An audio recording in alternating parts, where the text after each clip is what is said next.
Durante más de 200 años, la piedra de Rosetta ha sido vista como la clave que desbloqueó el antiguo Egipto. Los eruditos pensaban que ya se habían descubierto todos los detalles, pero cuando una avanzada inteligencia artificial escaneó su superficie más profundamente de lo que el ojo humano podría alcanzar, algo aterrador salió a la luz. Lo que se reveló no fue una simple corrección de la historia, sino una revelación con un peso mucho más oscuro. La superficie de la piedra comenzó a contar una historia que dejó a los expertos cuestionando todo lo que creían saber. Acompáñanos mientras nos adentramos en el misterio de esta antigua estela. La piedra de Rosetta siempre ha sido considerada uno de los descubrimientos más importantes de la historia. Sin embargo, su apariencia y su historia revelan detalles que muchos no esperan. Cuando fue catalogada por primera vez tras su hallazgo en la ciudad egipcia de Rosetta y posteriormente entregada a las tropas británicas en 1801, fue descrita simplemente como una piedra negra con 3 inscripciones. Esta descripción llevó a un largo malentendido sobre su verdadera naturaleza. Una vez que la piedra llegó a Londres, la gente quiso que la antigua escritura fuera más visible. Para resaltar las inscripciones, se frotó tiza blanca en las letras talladas. Para proteger aún más la superficie del contacto constante de los visitantes curiosos, se cubrió con una capa de cera de carnauba. Esa capa profundizó el color, haciendo que la piedra pareciera casi completamente negra. Debido a esto, se creyó erróneamente durante muchos años que estaba hecha de basalto negro. Siglos más tarde, cuando la piedra fue limpiada en 1999, todas esas adiciones tempranas fueron retiradas. Esta limpieza reveló su apariencia original por primera vez desde su descubrimiento. El tono gris oscuro de la roca volvió a hacerse visible, junto con el brillo natural de su superficie cristalina. También se hizo visible una vena rosada, tenue pero llamativa, que cruzaba la esquina superior izquierda.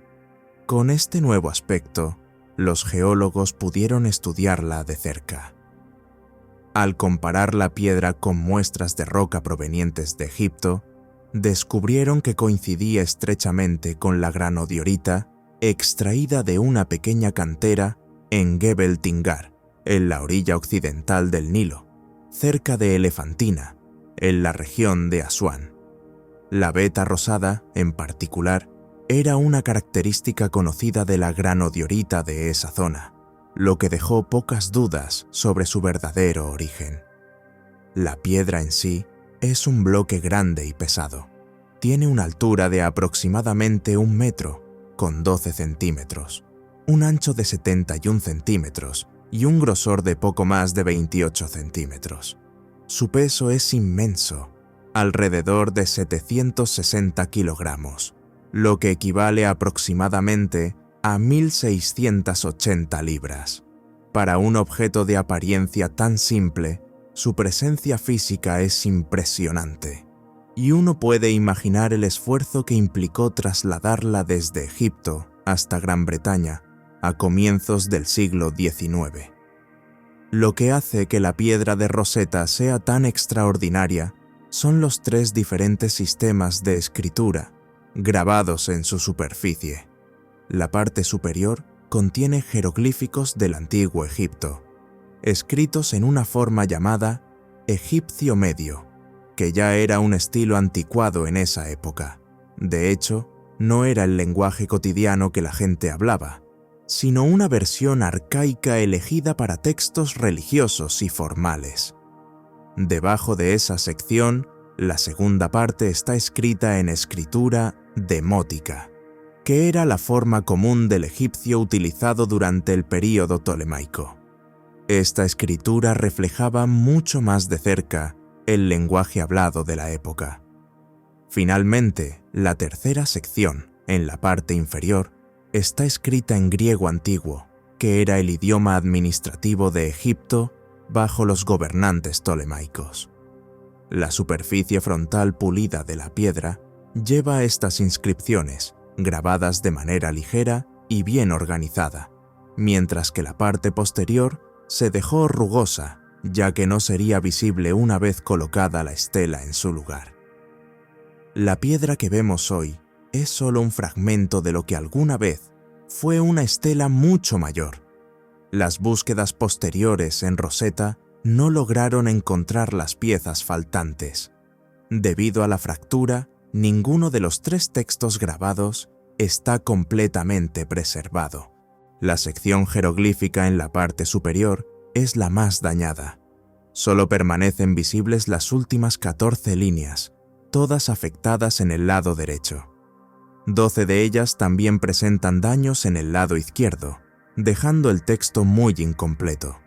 La sección intermedia, con la escritura demótica, ha sobrevivido en mejores condiciones, con 32 líneas aún visibles. Las primeras 14 muestran ligeros daños a la derecha, pero son mucho más claras que los jeroglíficos superiores. La sección griega, en la parte inferior, es la más extensa, con 54 líneas. Las primeras 27 se conservan completas, pero la parte inferior de la piedra está rota en diagonal hacia la derecha, haciendo que el resto sea cada vez más fragmentario. Al compararla con otras estelas similares del mismo periodo, los estudiosos han podido imaginar cómo era originalmente la piedra de Rosetta. Una comparación importante es con el decreto de Cánopo, erigido en el año 238 a.C. bajo el reinado de Ptolomeo III. Esa estela mide más de 2 metros de altura y 82 centímetros de ancho, y contiene 36 líneas de texto jeroglífico, 73 líneas de demótico y 74 de griego. Debido a la similitud en la longitud de los textos, se estima que la piedra de Rosetta originalmente contenía unas 14 o 15 líneas adicionales de jeroglíficos sobre la parte conservada, lo que habría añadido unos 30 centímetros o un pie a la altura total de la piedra. Además del texto perdido, la parte superior original de la estela probablemente incluía también una escena tallada. Otras estelas de este tipo solían mostrar al rey siendo presentado ante los dioses, una imagen simbólica de autoridad real y favor divino. Sobre esa escena, a menudo se tallaba un disco alado, un emblema protector tradicional en el arte egipcio. La piedra de Rosetta, tal como ha sobrevivido, carece de estos elementos, pero su presencia puede imaginarse con confianza, basándose en ejemplos conservados, como la estela de Cánopo. En conjunto, los detalles de la piedra de Rosetta revelan tanto su importancia como su fragilidad. No es simplemente un bloque de piedra, sino un registro cuidadosamente diseñado para transmitir autoridad y asegurar la comprensión entre diferentes lenguas. Echemos un vistazo a lo que dice la inscripción grabada en la piedra. Vinculado a años de agitación, Ptolomeo V, Epífanes, hijo de Ptolomeo, IV Filópator, y de su hermana esposa, Arsinoe, se convirtió en rey siendo apenas un niño. Las vidas de ambos padres fueron arrebatadas en una conspiración que involucraba a la amante de su padre, Agatoclea.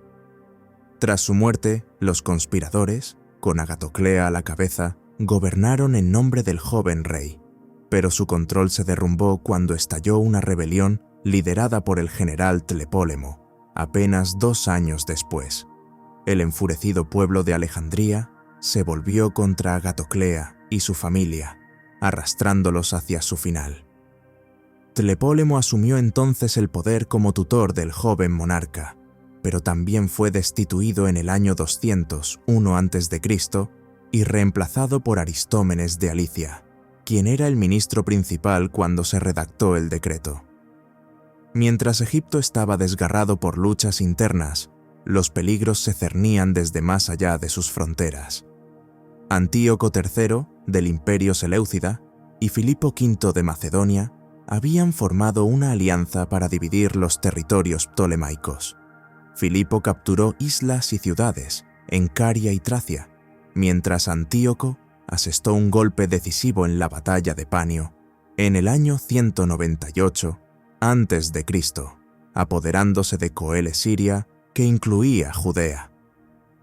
En el sur, Egipto enfrentaba otro desafío, una poderosa revuelta local que había comenzado durante el reinado de Ptolomeo IV. Líderes llamados Horwennefer y más tarde Ankh-Wennefer resistieron con firmeza al poder real, y su resistencia se prolongó durante años. En este contexto, el joven rey fue coronado oficialmente en Menfis cuando tenía solo 12 años, 7 años después de que su reinado hubiera comenzado técnicamente. El decreto fue emitido poco después, con el propósito de proyectar fuerza y estabilidad. A diferencia de las grandes declaraciones de los faraones anteriores, este decreto no fue la voz personal del rey, sino la de los sacerdotes. Tales estelas eran exclusivas de la época ptolemaica. Se asemejaban a las prácticas de las ciudades griegas, donde las comunidades mismas honraban a sus gobernantes en lugar de esperar a que éstos proclamaran su grandeza. En el texto, Ptolomeo fue alabado por sus actos de generosidad. Había ofrecido plata y grano a los templos, y se le atribuía haber controlado el desbordamiento del Nilo, que había alcanzado niveles especialmente altos en el 8º año de su reinado. Al ordenar represar el exceso de agua, ayudó a los agricultores a proteger sus cosechas. A cambio, los sacerdotes prometieron lealtad, acordando honrarlo junto a los dioses y celebrar cada año su cumpleaños y su coronación. El decreto ordenaba además que el texto se exhibiera en cada templo de Egipto, escrito en 3 escrituras, jeroglífica para los dioses, demótica para los registros cotidianos y griega para la administración. Los sacerdotes de Menfis eran especialmente poderosos, pues eran los líderes religiosos más altos del país y ejercían influencia en todo Egipto. Al emitir el decreto en Menfis, en lugar de hacerlo en Alejandría, el corazón político de los Ptolomeos, el joven rey buscaba ganarse su apoyo de manera visible. Aunque los gobernantes de Egipto hablaban griego desde los tiempos de Alejandro Magno, los textos egipcios del decreto recordaban al pueblo que su idioma y sus tradiciones seguían siendo reconocidos a través del sacerdocio. La losa de piedra, por lo tanto, era mucho más que un monumento tallado. Era una herramienta política, una promesa religiosa y una declaración de supervivencia durante uno de los períodos más inestables de Egipto. Unía a la corona y al sacerdocio en beneficio mutuo, y mostraba, en 3 lenguas, el intento de un joven rey por asegurar el control sobre una tierra fracturada. Sin embargo, traducir el decreto a los idiomas modernos siempre ha sido un desafío. Ninguna versión puede considerarse absoluta, ya que los estudiosos continúan perfeccionando su comprensión de las antiguas escrituras. Las primeras traducciones realizadas por E. A. Wallis Budge a comienzos del siglo XX y por Edwin R. Bevan en la década de 1920 aún se conservan, aunque hoy se consideran desactualizadas. Trabajos más recientes, como la traducción de R. S. Simpson, basada en el texto demótico, ofrecen una visión más precisa. Otra versión moderna y detallada, publicada por Quirke y Andrews en 1989, presenta los 3 textos con una introducción y un facsímil ilustrado, ofreciendo una comprensión más completa del significado del decreto. La disputa, de costa a costa. Las fuerzas francesas bajo el mando de Napoleón Bonaparte entraron en Egipto en 1798 con mucho más que soldados. Junto a ellos viajaba un grupo de 151 expertos técnicos, conocidos como la Commission des Sciences et des Arts, que estudiaban historia, ciencia y arte. Su misión era explorar y registrar las maravillas de Egipto mientras el ejército avanzaba con sus objetivos militares. Un año después, en julio de 1799, ocurrió algo increíble cerca del puerto de Rosetta, hoy llamada Rashid. Los soldados bajo el mando del coronel de Hoppoul trabajaban en las defensas del fuerte Julián cuando derribaron parte de un muro. Entre los escombros, el teniente Pierre-François Bouchard notó una losa cubierta de inscripciones. Tanto él como Hoppoul comprendieron de inmediato que podía ser significativa. Rápidamente informaron al general Jacques-François Menou, que entonces estaba en Rosetta. La losa fue posteriormente comunicada al nuevo Instituto Científico de Napoleón en el Cairo, el Institut d'Égypte. Uno de sus miembros, Michel-Ange Lancret, redactó un informe explicando que la piedra contenía 3 inscripciones distintas, la superior en jeroglíficos, la inferior en griego y la del medio en una escritura que entonces no era bien conocida. Lancret sugirió que los 3 textos eran versiones del mismo decreto. Mientras tanto, Bouchard organizó el traslado de la losa a El Cairo para que los eruditos pudieran estudiarla con detalle.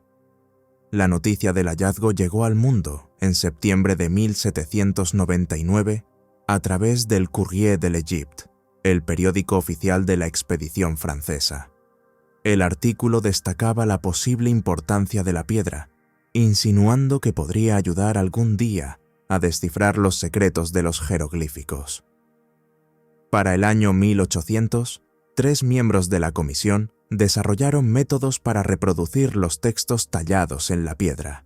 Entre ellos estaba Jean-Joseph Marcel, impresor y lingüista, quien fue el primero en darse cuenta de que el texto intermedio no era siríaco, como algunos creían, sino escritura demótica egipcia. Nicolas Jacques Conté, artista e inventor, ideó una ingeniosa técnica para utilizar la piedra como bloque de impresión y así crear copias de la inscripción. Otro erudito, Antoine Galland, produjo impresiones mediante un método ligeramente distinto. Estas copias fueron enviadas a París por el general Charles Dugois, dando a los estudiosos europeos su primera oportunidad de examinar las misteriosas inscripciones. Cuando Napoleón finalmente abandonó Egipto, las tropas francesas continuaron resistiendo contra las fuerzas británicas y otomanas durante 1 año y medio más. En marzo de 1801, las fuerzas británicas desembarcaron en la bahía de Abukir. Menou, que había asumido el mando de la expedición francesa, trasladó sus tropas y la comisión hacia el norte, llevando consigo la piedra y otros objetos antiguos. Se enfrentaron a los británicos, pero fueron derrotados y obligados a retirarse a Alejandría. Allí, el ejército francés fue sitiado, y la piedra terminó dentro de la ciudad. Menou se rindió el 30 de agosto de ese mismo año. Tras la rendición, surgieron disputas sobre el destino de los descubrimientos franceses. Las colecciones incluían artefactos, especímenes naturales, mapas, notas y dibujos. Menou insistía en que estos pertenecían al Institut d'Égypte y se negó a entregarlos. El general británico John Hely Hutchinson se mantuvo firme, negándose a levantar el sitio hasta que los tesoros fueran entregados. Los eruditos Edward Daniel Clarke y William Richard Hamilton, recién llegados desde Inglaterra, inspeccionaron las colecciones francesas en Alejandría. Encontraron mucho más de lo que se había declarado. Clarke escribió más tarde que los franceses habían ocultado muchos objetos. Hutchinson declaró que todo pertenecía ahora a la corona británica, pero los eruditos franceses se resistieron, llegando incluso a amenazar con destruir sus descubrimientos antes que entregarlos, trazando una oscura comparación con la quema de la biblioteca de Alejandría. Clarke y Hamilton suplicaron a Hutchinson que permitiera que algunos objetos, como las muestras de historia natural, permanecieran con los científicos franceses como propiedad personal. Hutchinson finalmente accedió, pero cuando Menou intentó reclamar la piedra como posesión privada, Hutchinson rechazó la idea de inmediato. Tras largas discusiones, la transferencia de objetos, incluida la piedra, fue incorporada a la capitulación de Alejandría, firmada por representantes británicos, franceses y otomanos. Los detalles sobre cómo la piedra salió de manos francesas siguen siendo inciertos. El coronel Tompkins Hillgrove Turner, el oficial asignado para escoltarlas a Gran Bretaña, afirmó más tarde que él mismo la tomó directamente de Menú y la transportó en un carruaje de artillería. Clark, sin embargo, ofreció una versión distinta. Describió cómo un oficial francés los condujo en secreto, a él, a su estudiante John Cripps y a Hamilton, por las calles traseras que rodeaban la residencia de Menú. Allí, escondida bajo cubiertas protectoras entre el equipaje de Menú, yacía la piedra. El oficial temía que fuera robada si quedaba a la vista de los soldados. Clark informó de inmediato a Hutchinson, y la piedra fue puesta bajo control británico, posiblemente por Turner con su carruaje. Turner zarpó con la piedra hacia Inglaterra a bordo de la fragata francesa capturada HMS Egyptian, llegando a Portsmouth en febrero de 1802. Sus órdenes eran presentar la piedra y los demás objetos recolectados al rey Jorge III. El rey, representado por el secretario de guerra Lord Hobart, dispuso que la losa fuera colocada en el Museo Británico. Antes de su ubicación definitiva, Turner organizó una presentación para mostrarla a los eruditos de la Sociedad de Anticuarios de Londres, de la cual era miembro. El 11 de marzo de 1802, la piedra fue presentada y discutida en una reunión de la sociedad. Así, un hallazgo fortuito durante unos trabajos de fortificación en Egipto terminó cambiando el curso de la historia. Lo que comenzó como una piedra enterrada en el muro de un pequeño fuerte cerca de Rosetta se convirtió en un objeto de estudio codiciado en toda Europa. Sus inscripciones, copiadas y difundidas por varias naciones, abrieron el camino para que los estudiosos descifraran finalmente el antiguo lenguaje de los faraones. Desde el momento en que Bouchard la vio entre los escombros hasta su llegada a Londres, el viaje de la piedra estuvo marcado por batallas, rivalidades y determinación, convirtiéndola en uno de los descubrimientos más extraordinarios de su tiempo. Durante muchos siglos, el idioma del antiguo Egipto permaneció envuelto en el misterio. Las palabras grabadas en templos y monumentos se alzaban como puertas cerradas, imposibles de leer para el mundo. Tras la caída del Imperio Romano, la capacidad de leer jeroglíficos desapareció poco a poco. Incluso antes de esa época, la escritura se había vuelto tan especializada que solo un pequeño grupo de sacerdotes y escribas podía comprenderla. Hacia el siglo IV después de Cristo, casi nadie en Egipto podía leer los antiguos símbolos. La expansión del cristianismo y el fin de los sacerdocios de los templos pusieron punto final al uso de los jeroglíficos tanto en la vida diaria como en la ceremonial. La última inscripción jeroglífica conocida se realizó en Philae y se llama grafito de Smetacom. Poco después, el último texto escrito en escritura demótica también apareció en Philae. A partir de ese momento, el sistema de escritura egipcio desapareció del uso cotidiano, dejando solo extraños símbolos grabados en piedra que desconcertarían a las generaciones futuras. Aunque las figuras jeroglíficas seguían siendo visibles, su significado se había perdido. Para los observadores griegos y romanos, los jeroglíficos parecían meramente decorativos, muy distintos de sus alfabetos. Esta visión influenció a los pensadores posteriores. En el siglo V, un sacerdote llamado Horapollo escribió un libro titulado Hieroglífica, donde describía cerca de 200 glifos y les atribuía significados. Se creyó que su obra era confiable, pero gran parte de ella estaba equivocada. En lugar de ayudar, generó siglos de confusión, haciendo aún más difícil resolver el enigma. En el Egipto medieval, los eruditos árabes intentaron estudiar la antigua escritura.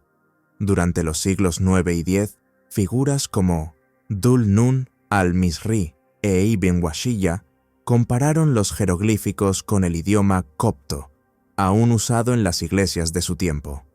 En Europa, también continuaron los intentos por descifrar la escritura. Pierius Valerianus en el siglo XVI y Athanasius Kircher en el siglo XVII trabajaron en el problema, pero sin llegar a las respuestas correctas. Kircher incluso lo describió como el enigma de la Esfinge, reflejando el profundo misterio que representaba. Gabriel de la Porte du Teil, bibliotecario y anticuario, comenzó la traducción del texto griego, pero pronto fue enviado fuera por órdenes de Napoleón. Su trabajo pasó a Hubert Pascal Ameilon, quien logró completar las primeras traducciones publicadas del texto griego en 1803 en latín y francés, para que más estudiosos pudieran leerlas. Al mismo tiempo, en Cambridge, Richard Porson se centró en reconstruir la esquina inferior derecha dañada del texto. Su reconstrucción fue ampliamente difundida. En Göttingen, Christian Gottlob Hein elaboró una traducción latina, considerada más confiable que la de Amiljon. Esta se imprimió en 1803 y se reeditó en 1811, junto con otros documentos importantes, incluida la traducción inglesa de Weston. Si disfrutaste este relato, dale like, suscríbete y haz clic en el siguiente video que aparece en tu pantalla.